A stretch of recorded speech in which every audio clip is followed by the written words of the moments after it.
Hidden Leaf Stadium.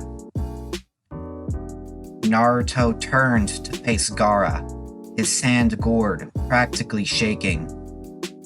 Naruto moved into his fighting stance. He knew Gaara was not going to be easy to defeat, and was willing to use anything besides the flying Raijin to defeat him.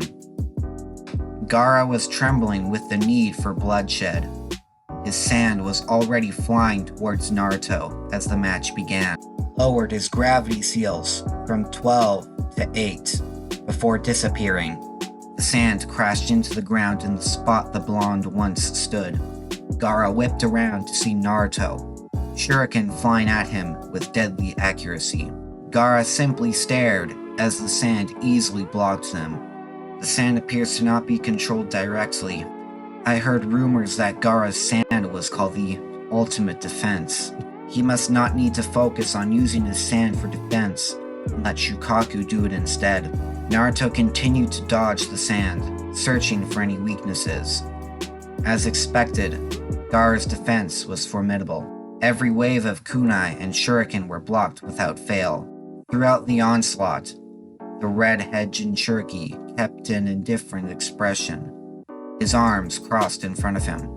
I might have to fully remove my gravity seals if I want to get through, he reckoned. Naruto performed a series of acrobatics to give himself some distance. He performed a single hand sign, disabling the seals. He jumped up and down a few times to get used to the extra speed, before pulling out his own 2 swords, channeling lightning chakra through them, increasing their cutting power. Gaara's eyes narrowed as he watched Naruto disappear. The sand instinctively moved to block him, but failed. He turned to see the sand barrier collapse from a strike from Naruto's blade. The blonde disappeared in a yellow blur, striking Gaara's defense multiple times, each one shocking the sand particles, making them falter in their movements. Gaara's anger was rising with each passing moment.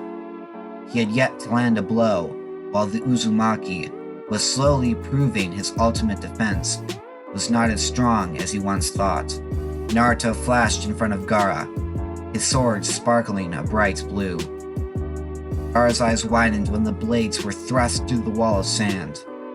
Gaara collapsed as the blades came inches from his face, before Naruto had to jump to dodge another attack. Gaara opted to jump back and covered himself with a dome of sand. Naruto slightly relaxed. The crowd began to murmur amongst themselves. The battle was becoming intense, but now seemed to have come to a halt.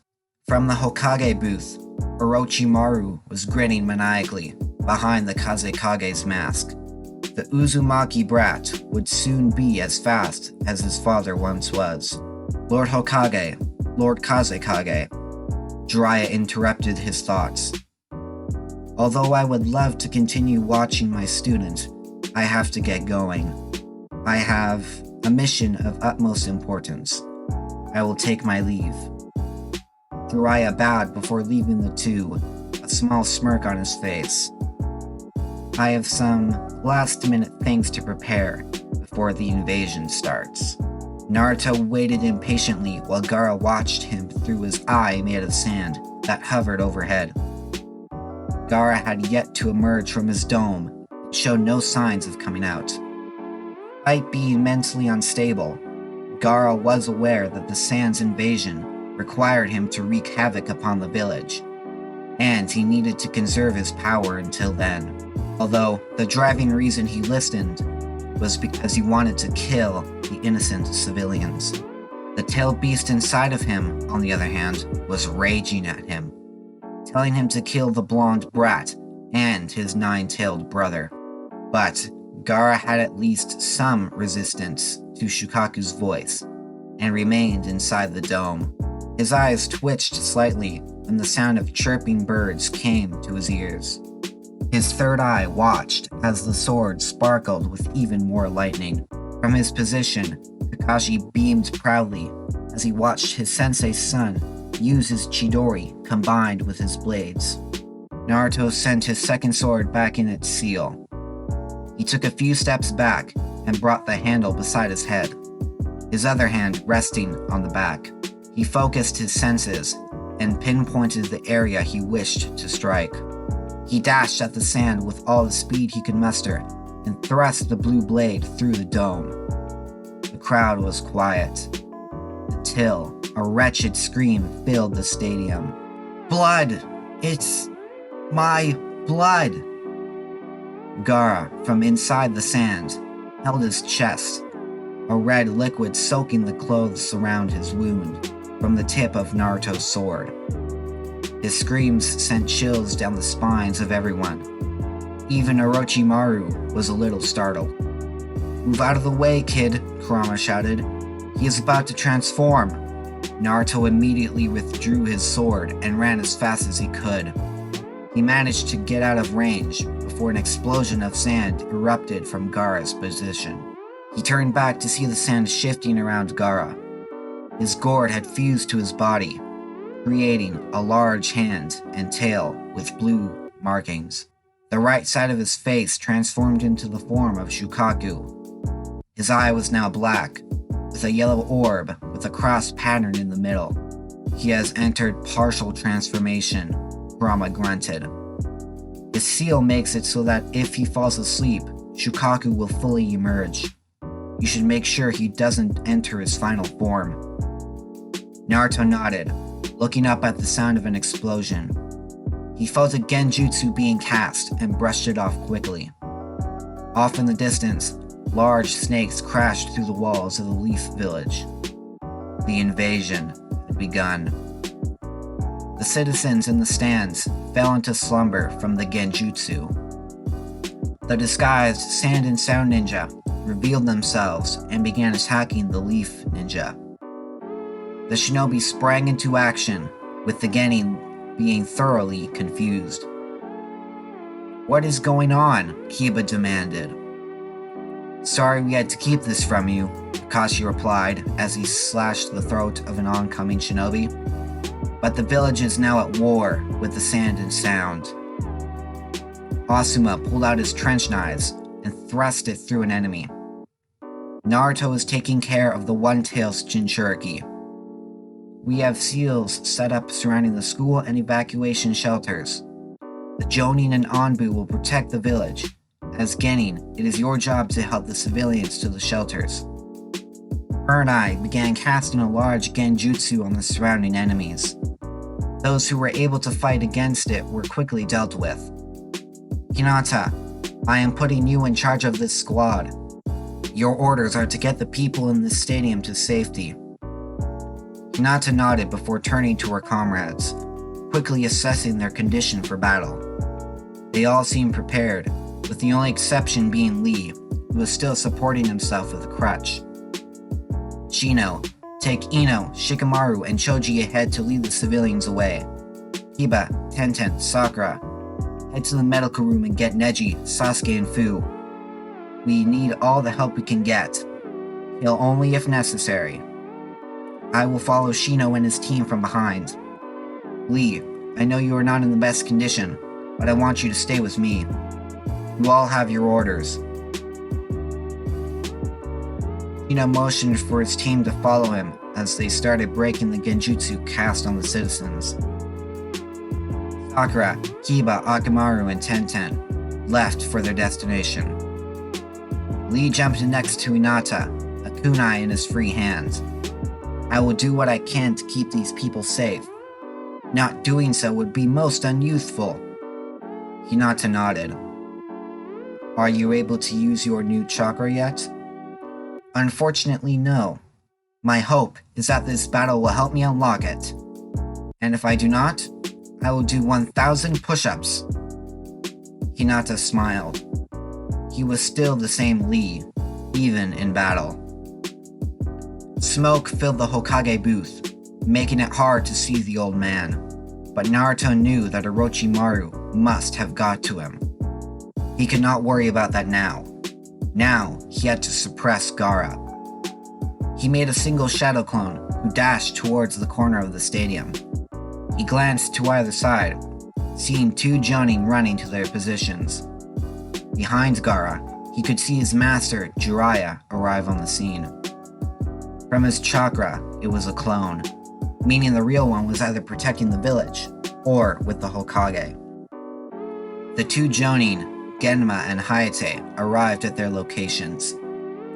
Once the four were ready, the real Naruto threw more explosive kunai at Gaara to distract him a little longer. Genma, Hayate, Jiraiya, and Naruto's clones performed the Ram hand sign. Ninja art. Four flames formation. A purple barrier suddenly sprouted forth from the four shinobi. The square surrounded the one-tailed Jinchuriki, who gazed around in confusion. He flung sand at the barrier, only for it to disintegrate to nothing. He let out a savage growl. The ones holding up the barrier could only hold it for 10 minutes, so the Uzumaki had to work fast. Gaara turned to the sound of an earth jutsu a few feet away. From it appeared Baki, Temari, and Kankuro, all of them with fear in their eyes. Gaara turns back to Naruto, his ki leaking uncontrollably. Naruto once again created more clones, each one prepared for battle. Before they could act, Gaara's squad mates jumped in front of him. "We must keep Gaara safe," Baki commanded. "Until we get out of this barrier, he must be kept away from the enemy." Naruto sighed as Temari opened her fan and Kankuro pulled out his puppets. He readied his own blade, but narrowed his eyes when a tidal wave of sand appeared behind Gaara's team. "Get out of my way!" Gaara proclaimed savagely. He brought his hand down, intending to smash his sensei and siblings. Naruto had no choice but to shove chakra into his lungs. Water style, giant vortex jutsu.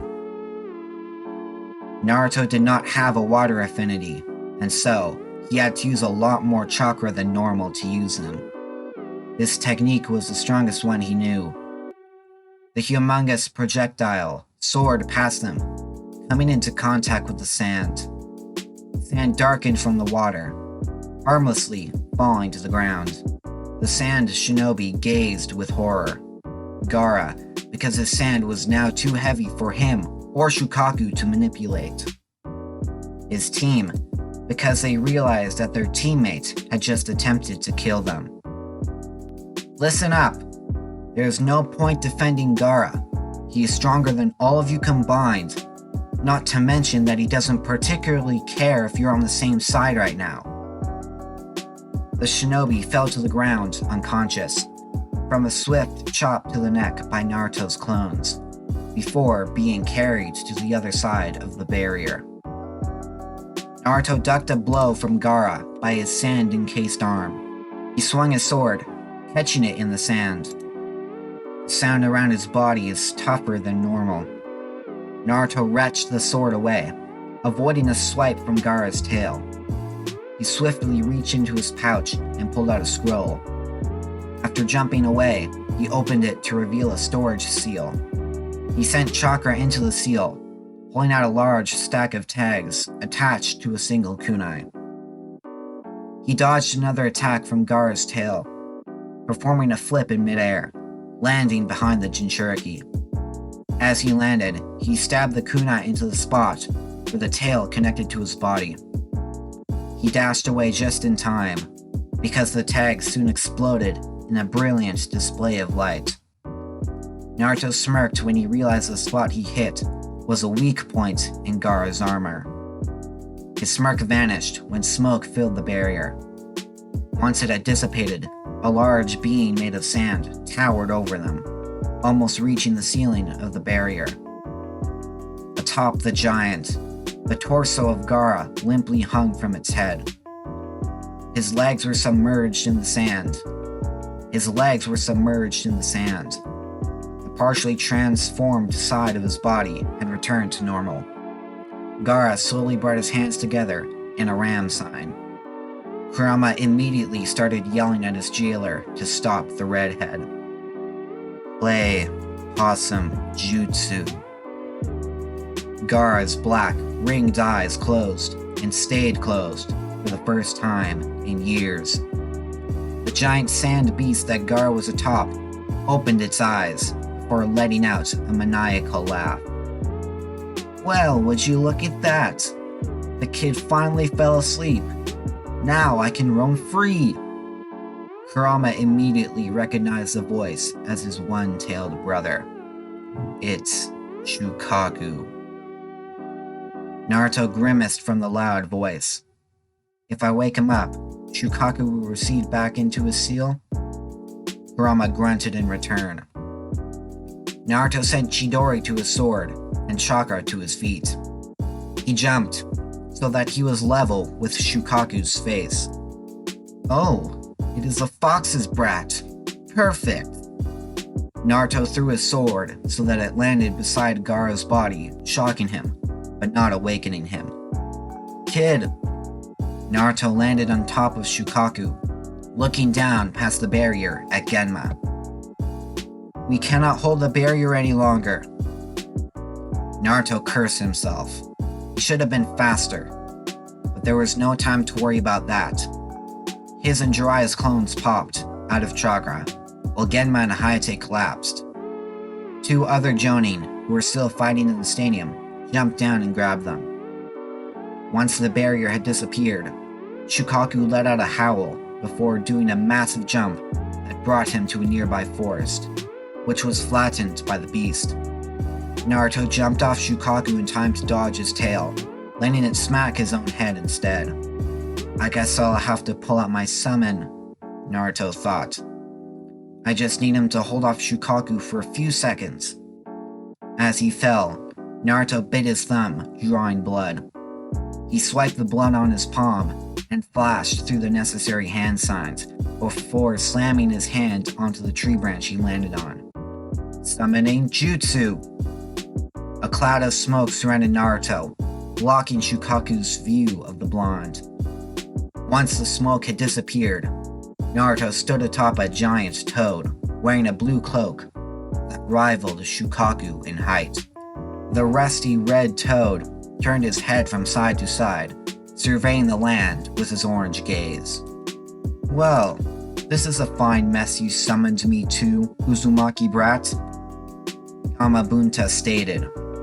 At least you didn't summon me in the middle of a large ravine like the last time. Naruto huffed. I told you, the pervy sage pushed me into that to force me to summon you. And if I remember correctly, you made me stay on your head for a full day as punishment. Whatever, brat. So, you want me to fight the One-Tails? You know I'm not that strong. I just need you to hold him off for a few minutes while I draw the new seal on Gaara. Alright then, kid.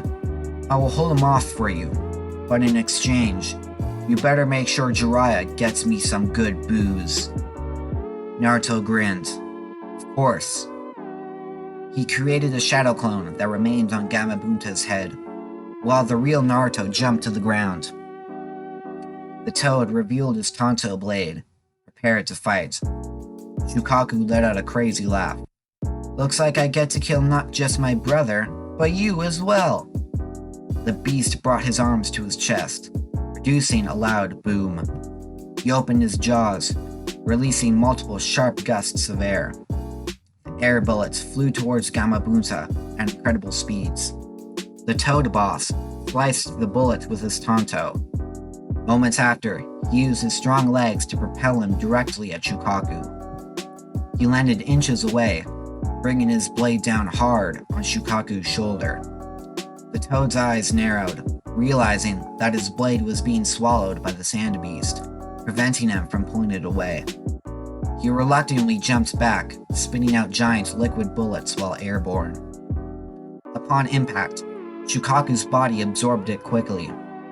His body sagged slightly from the extra weight, but remained mobile. He sent out a barrage of sand bullets.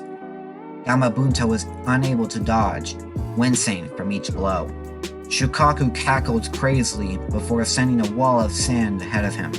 Gamabunta disappeared behind the attack, making him laugh in triumph. He was sorely mistaken when a blade sliced through the sand, making Shukaku recall it. The blade popped out of existence, revealing to be Naruto's transformed clone. His clone popped as well, creating a giant explosion that made Shukaku shield its orange eyes. Gamabunta jumped forward, wrenching his original blade from the sand beast, before jumping back once again. "My summoning time is almost up, kid," the toad shouted. "I'm working on it," Naruto responded with equal noise. Naruto had almost finished his task. He sat atop Shukaku, hidden by using the transparency jutsu Jiraiya had taught him. His invisible figure sat beside Gaara's body, swiftly writing with his sealing brush, a complex pattern on Gaara's exposed stomach. The seal was a modified version of the 8 trigram seal, although less powerful. He wanted the seal to still allow Gaara to manipulate the sand, but prevent the One-Tails from further warping his mind. Secondly, the 8 trigrams was specifically meant to be used for the Nine-Tails, so it was too powerful to be used against the weakest of the tailed beast. Finally, Naruto muttered as he made the last stroke. He stood up, becoming visible, allowing Shukaku to sense him. "What? You're here, Fox, and on my head no less?" Naruto smirked. "Too late. I may not hate you, Shukaku, but Gaara is allowed to have a life of his own." Naruto brought his hand to the new seal, channeling all the chakra he had left, dipping into Kurama's reserves. "This is a gift I give to you, Gaara. Ninja art. Feeling of the sands." On the other side of the village, Hinata and the other Genin fought viciously against the sand and sound shinobi. They had been ordered to keep the sand ninja alive, so were cloned to use the transparency jutsu to hide, jumping in to seal them inside a scroll so they could be returned to their village unharmed. Team Guy stood back to back, using their specialties to take out their opponents. Neji jabbed his enemies. Tenten released waves of weapons from her scrolls, and Lee used his crutch as a staff, taking out opponents left and right. Team 7, 8, and 10 stood in 2-man cells, helping civilians evacuate while holding off the enemy. Hinata and Shino stood up front with Team Guy, while Sakura and Sasuke stood behind, performing long-range jutsu. Kiba flew around the battlefield using Fang over Fang, with Choji taking out stragglers. Shikamaru and Ino remained at the very back, with the former perfectly content with doing so. Hinata sliced through a sound shinobi, beckoning for her team to fall back with the last of the civilians. As they moved back, Sakura covered their tracks with a wall of water, stopping their pursuers. Once the civilians had entered the staircase to the underground shelters, Hinata ran through hand signs. Earth style, mud wall. The entrance was blocked by the newly created wall, preventing the enemy from reaching the citizens. Hinata turned back to her squad. "Our job here is done. From here on, we will be splitting into 2 teams. Sasuke, Sakura, Kiba, Shikamaru, Ino, Choji. Head for the north gate. The rest of us will head for the south gate to help there." "Isn't that where the Toad summons is fighting the giant snakes?" Neji asked. "It is," Hinata replied, receiving the scroll filled with unconscious sand shinobi from her clone. "Fortunately, I know the one with the Toad summons. He told me to join him once we finished with the evacuation. You have your orders. Now, let's move." With that, Hinata's group ran towards the battling summons, leaving Team 7 and Team 10 to watch them fade from view. Sasuke turned to the others, expecting them to be waiting for his orders. He was sorely mistaken, as the others had turned to Shikamaru. The Nara was lazily running through their formation, or being interrupted by the Uchiha. "Why are you acting like you are in charge? I am the strongest. I should be the leader." Sasuke paused. The others looked at him with a face that he had never seen before. Incompetence. "Look, man, You tried to kill Naruto for that Nine-Tails power or whatever. Do you really expect us to trust you, let alone let you lead us? Kiba asked while rolling his eyes. I agree with Kiba, Shikamaru continued. A leader is one who cares for his comrades and proves his loyalty to his men. Plus, brawn does not always mean brains. Sasuke watched wide-eyed as they walked past him. Ino glanced at him nervously. Sakura stopped, looking deep into his dark, coal eyes. I know that you are after something that is forcing you to become stronger. But you have people in the village that care about you. Remember that. Sakura slowly ran ahead to join the others, leaving Sasuke to watch his comrades leave him to his thoughts. His hands curled into fists, his Sharingan spinning with anger. Off in the distance, he saw the large form of Shukaku let out one last cry before crumbling to dust. His anger grew when he remembered who was fighting Gaara. He would surpass Naruto, no matter what.